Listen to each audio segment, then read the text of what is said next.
Part 1. Part 1. You will hear part of a telephone conversation between a customer and a sales agent. First, you have some time to look at questions 1 to 6.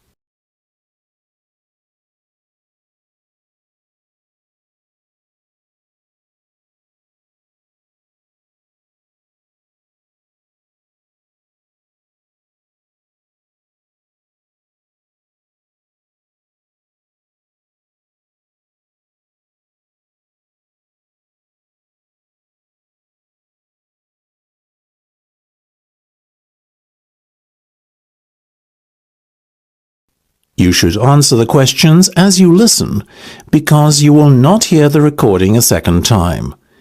Listen carefully and answer questions 1 to 6.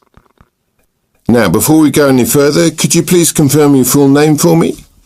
Of course, it's Marge Thompson. MargeThompson. Thank you, Marge. That's great. Now, Marge, the next thing I'm going to do is provide you with a booking reference. You should quote this in any further communication you have with us. OK, just let me get a pen. Go ahead. Very well. It's 777 000 44 22. That's 777 000 44 22. Got it? Yes, thank you. And just to confirm, you want to hire a car for 14 days, is that right? Exactly. Right, I can confirm that you'll be issued with a Tigray Sword Star. What's this Tigray sword thing? Oh, my apologies. That's the model of car we've allocated to you for the hire period. Oh, I see. Sorry, I'm not that well up on car models. No worries. I'll give it to you again. Mind you, it's 2 words. Tigray Sword Star. That's TIGRESWORDSTAR. Perfect, got it. And that's going to be at the airport when I get there on the 2nd of July, right? Right. At 3 p.m, it'll be there waiting for you. Lovely. Where should I go to collect it? The hire car centre? No, you're arriving at the South Terminal.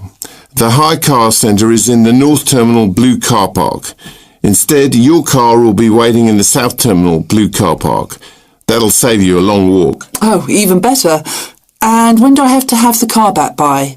Well, we give you a period of grace. So once it's back by the 17th of July, at or around 6 p.m, there won't be any problem. Well, as I'm flying back on the 16th, there certainly won't.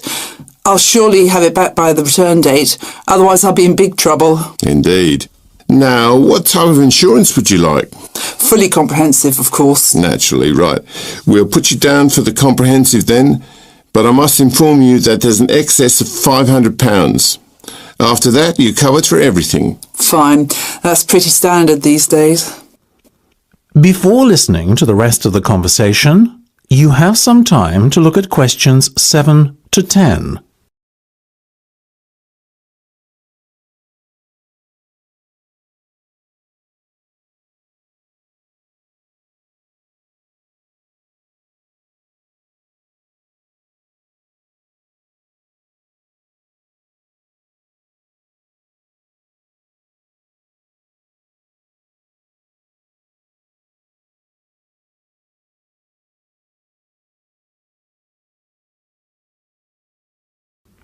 Now listen and answer questions 7 to 10. Now, Marge, how would you like to pay today? Do you accept cheques? Unfortunately not. Only a debit or credit card will suffice. OK. I have my debit card here. No worries. Excellent. Let me just give you a breakdown of the total cost now.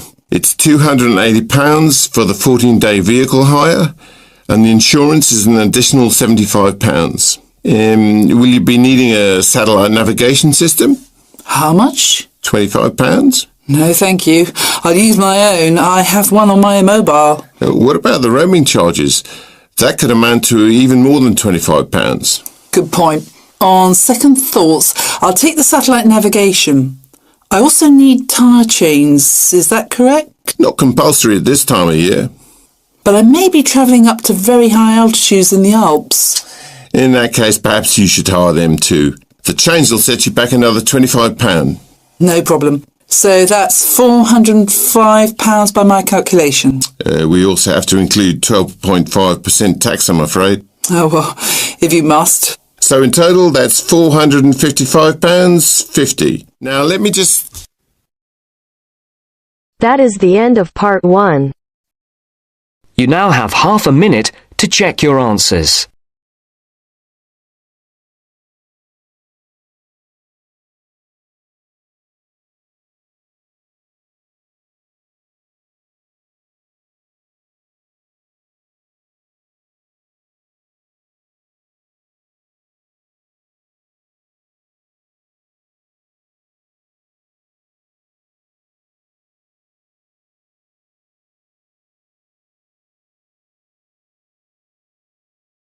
Now turns to part 2.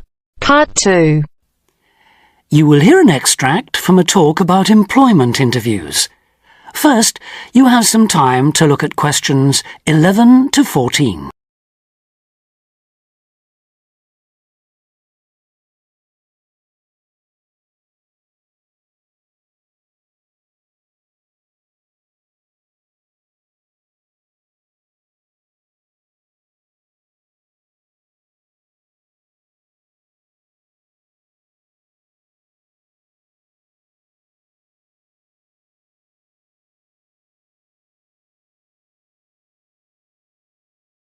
Now listen carefully and answer questions 11 to 14.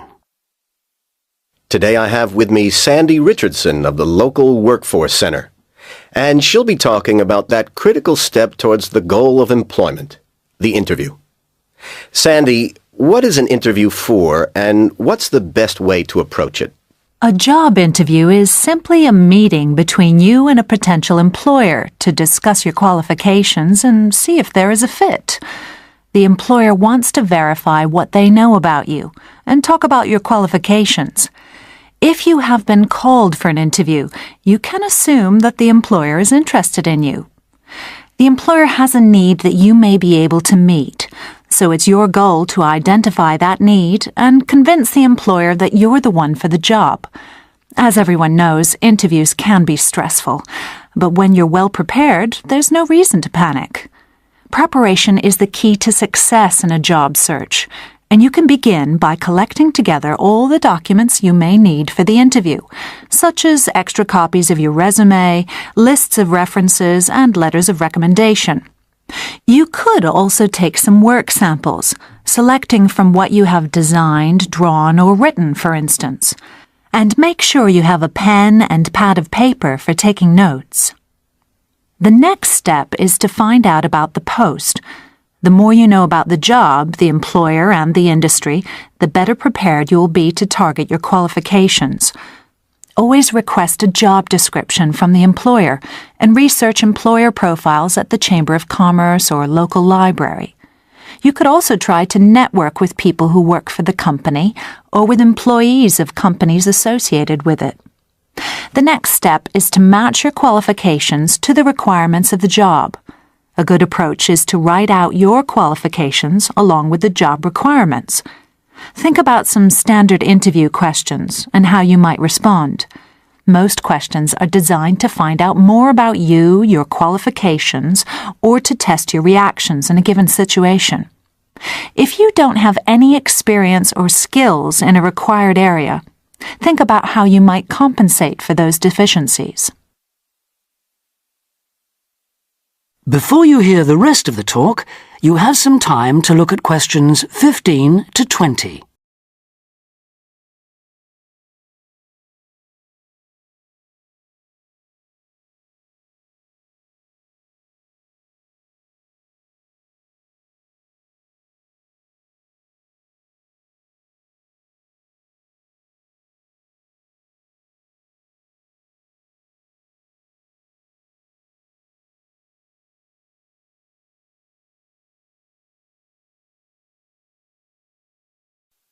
Now listen and answer questions 15 to 20.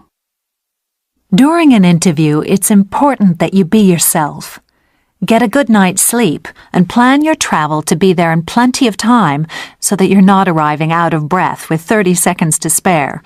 Don't, though, present yourself for the interview too early, 10 minutes at most. In the interview, listen carefully to each question asked. Take your time in responding and make sure your answers are positive. It's important to express a good attitude and show that you're willing to work, eager to learn, and are flexible. If you are unsure of a question, don't be afraid to ask for clarification. In fact, it's sometimes a good strategy to close a response with a question for the interviewer. In general, focus on your qualifications and look for opportunities to personalize the interview. Briefly answer questions with examples of how you responded in comparable situations from either your life or previous job experiences. Something you should avoid are yes or no responses to questions, but don't dwell too long on non-job related topics. Use caution if you are questioned about your salary requirements.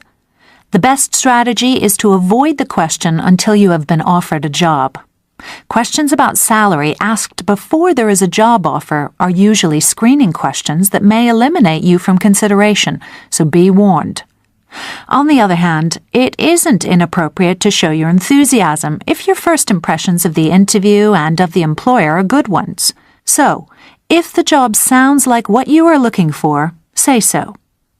Keep in mind that the interview is not over when you are asked if you have any questions. Come prepared to ask a couple of specific questions that again show your knowledge and interest in the job.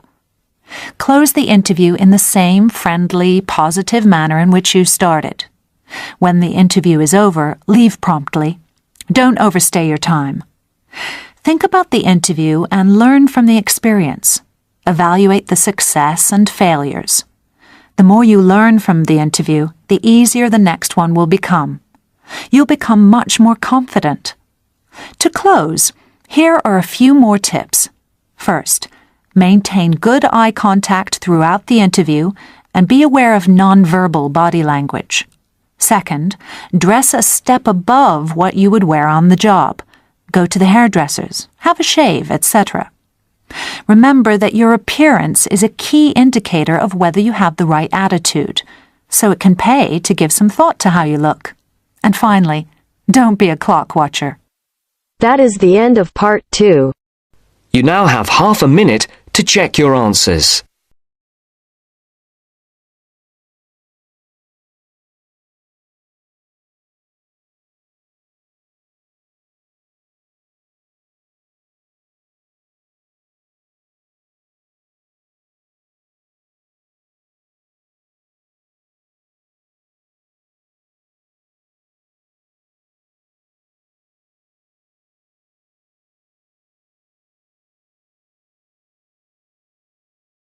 Now turns to part 3. Part 3. Look at this advertisement for a job. Listen to Philip and Anne talking about the job and fill in the missing words. First, you have some time to look at questions 21 to 26.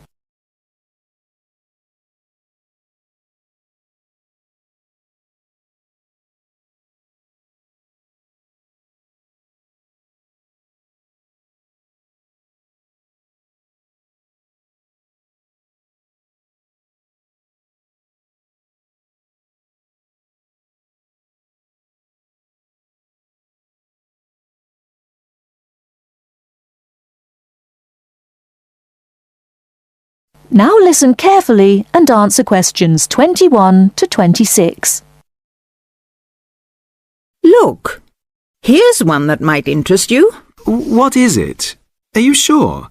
The last one you sent me off to was a disaster. Yes, look. It says they want a junior sales manager, and it looks like it's a big international company. That'd be good. You might get to travel. What kind of company is it, though? Let's see. Yes, it's a textile company that seems to import from abroad. That's odd, isn't it? What else? They say the salary is really good. They operate a system of paying you a basic salary and then offering sales commission on top of that. They say it's high. And, oh look, they give you a car to travel round in. Gosh, that's not bad, is it?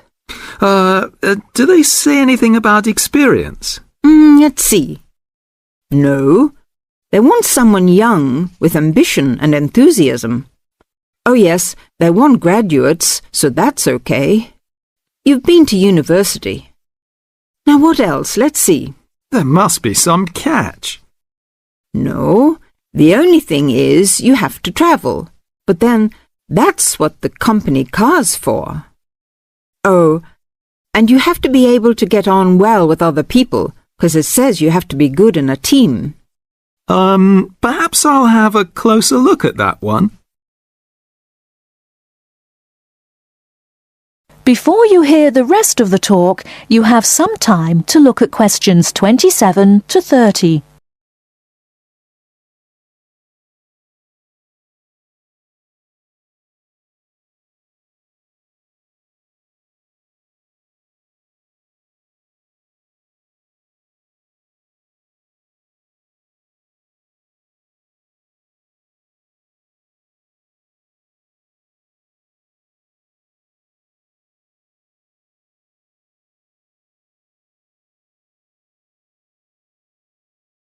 Now listen and answer questions 27 to 30.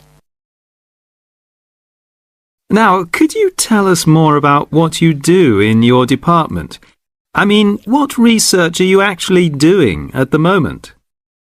We're trying to find out as much as we can about dreams. There's one area that we're particularly interested in at the moment, and that is what we call directed dreaming. Directed dreaming. What is that exactly? Let me explain.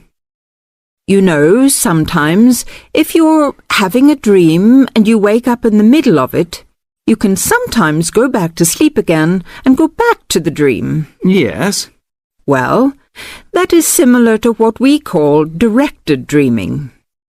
Now, what I was talking about is a fairly common experience. But real directed dreamers are people who have always complete control over what they dream because they actually know what they're dreaming. They can dream what they want?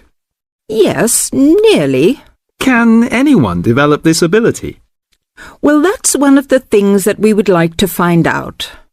At our centre, we have in fact got 3 people who are very reliable and who can have these directed dreams quite regularly. And what sort of experiments do you do with them? Well, a few weeks ago, we thought it would be interesting to see if there was any way that these 3 regular dreamers could communicate with each other in a directed dream while they were sleeping. So one night, we arranged for them all to stay at the centre. Then we asked the 3 of them, there were 2 men and a woman, we asked them all to go to a pub that they all knew quite well, down by the river, and asked them if they started dreaming to go down there and try to find each other. In the dream? Or 3 dreams? Yes. So, they all went off to sleep, and the next morning we interviewed them all separately and asked them what they had seen. The 2 men had had dreams and could remember them, and they both said that they had been to the pub and had seen each other and had had a talk. But also, both of them said that they hadn't seen the woman, and we thought that was a bit odd. And then we talked to her, and she told us that she hadn't had a dream at all that night, or she couldn't remember it anyway. Fascinating. So both of the men said she hadn't appeared in their dreams, and that was because she hadn't in fact been dreaming. Yes, though of course it could just be a coincidence. But that's the kind of thing that we're trying to find out more about. Well, thank you very much, Dr. Border. It's been fascinating talking to you. Thank you.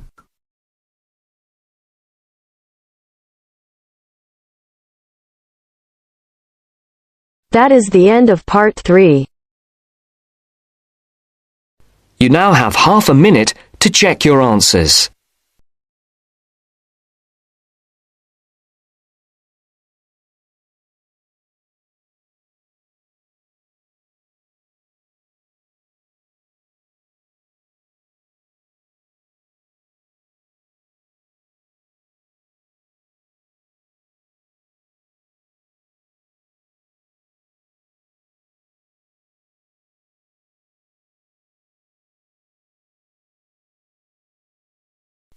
Now turns to Part 4.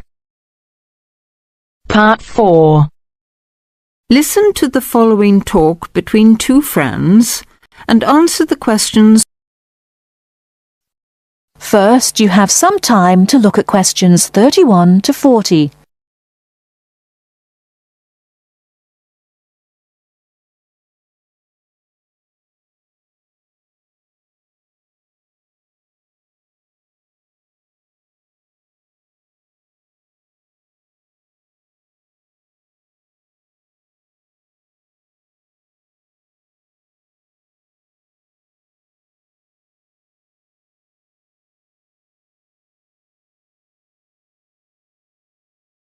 Now, listen carefully and answer questions 31 to 40.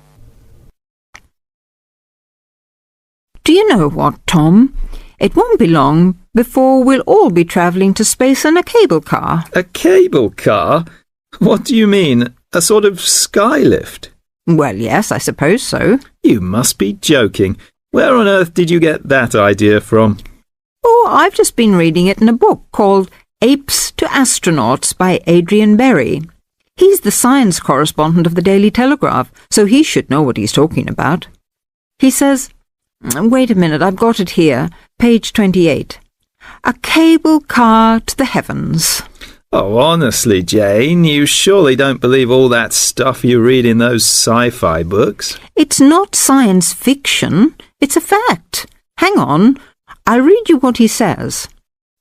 The space writer Arthur C. Clarke, to whose inspiration we owe the communications satellite, recently outlined a proposal for a new means of space travel, which, he admitted, is so outrageous that many of you may consider it not even science fiction, but pure fantasy. Shall I go on? No, just tell me how he thinks it could be done. Well, it sounds quite simple, really. One end of a cable, 23,000 miles long. How long? 23,000 miles. Do listen. One end of a cable, 23,000 miles long, would be attached to a point on the Earth's equator, and the other to a satellite in geostationary orbit. So? The cable would be absolutely tight between the 2 points, and the elevator would travel up and down, carrying people and freight. According to Arthur Clarke, it's the only way to travel in space without using rocket engines, which would make it much more economical. I wonder if it would be more comfortable. It sounds pretty uncomfortable to me, and heaven knows what speed it'd be travelling at. What would happen if the cable broke? Oh, he explains all that. Apparently, the most likely place for it to break would be at or near the ground. And if that happened, it wouldn't fall down, it would fall upwards. Upwards? Yes, I suppose it would. Yes, sounds funny, doesn't it? Something falling upwards. Anyway, it wouldn't matter too much either if the cable broke away from the high end. It'd remain rigid until it could be reattached to the satellite. I don't quite see why. Well, it would be the pull of gravity from above. Anyway, who'd want to be stuck in an elevator attached to a rigid cable thousands of miles up in space? I suppose he doesn't say what would happen if it broke in the middle. Actually, he does. He says it would be dangerous if the break occurred at any altitude up to 15,000 miles because the bit attached to the Earth would... what does he say? Oh, yes. Collapse and wrap itself around the equator like a whiplash. Whiplash? You know, the long bit of cord or leather on a whip. Anyway, even that would only be really catastrophic if the cable was made of steel or some other metal. Metals are much too heavy. The cable would have to be made of some material capable of suspension without snapping. But I thought you said the cable would be 23,000 miles long. I did, but the 3,000-mile breaking length is because of gravity. Well, all I can say is you'll never catch me going to space in a cable car. I'd rather keep my feet on the ground, thank you very much. That is the end of part 4. You now have half a minute to check your answers.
Yeah.